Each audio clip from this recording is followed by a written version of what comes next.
Thank you, everybody, and thank you to our guests.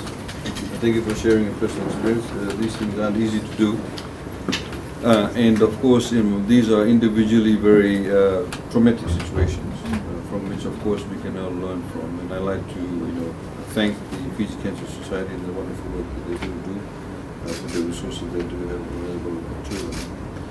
I think one of the issues about cancer, or breast cancer, and other cancers they do have, generally they tend to be in what we consider private parts. So people tend not to talk more about it, or tend not to be upfront about it.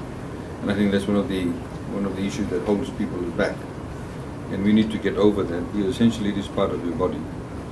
And people I know, they get mandua about these things, and I think we need to get over it as a society. And so, I was getting a bit concerned as you were saying that, we are what we eat, and I was looking at the table. So the cake and the cream and the donuts and what have you. So hopefully you can also send us a list of good food to eat so we can give it to the social club to put together this meal. But I'd like to thank, of course, the staff and the social club for putting this up, this opportunity.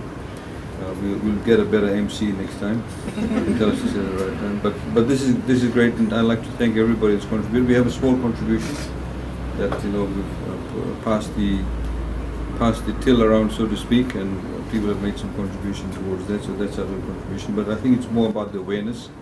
All of you have heard firsthand what the Fiji Cancer Society does, and people have experienced it, and what we can do. And indeed, we should be able to tell all your relatives and family members, etc. And early detection, I think, is critical. A lot of people do tend to put it off.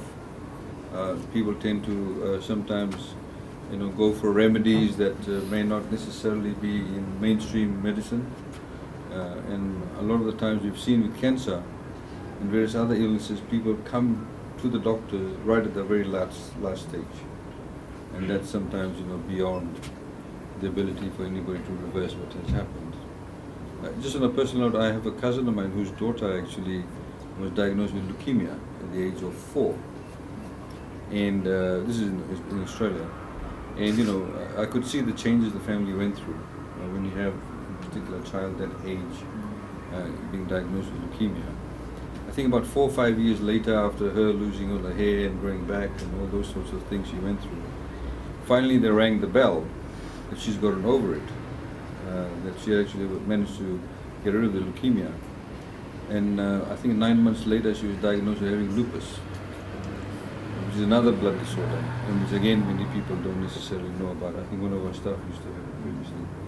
But look, thank you very much, and not time for long speeches, but thank you for the great work you're doing, and we'd like to thank your advocates who've been through it, and we'd like to wish you all the best, and please continue with the work that you're sharing this, because I think sometimes people do need to hear it firsthand to drive home the message. Thank you very much.